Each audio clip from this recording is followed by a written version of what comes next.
لو انت عريس وداخل على جواز وعايز تستمتع صح بليلة العمر، تعالى وانا اقول لك هتعمل ايه. اول حاجة لازم تعملها اول ما يتقفل عليك باب واحد انت ومراتك، لازم تاخدها في حضنك وتبوسها في راسها وتحسسها بالامان.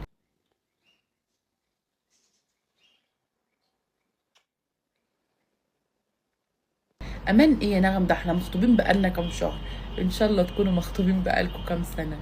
البنت مجرد ما تحس ان الحاجة اللي محافظة عليها بقالها كام سنة هتروح وهتتحول من انسة لمدام، بتتوتر وبتخاف.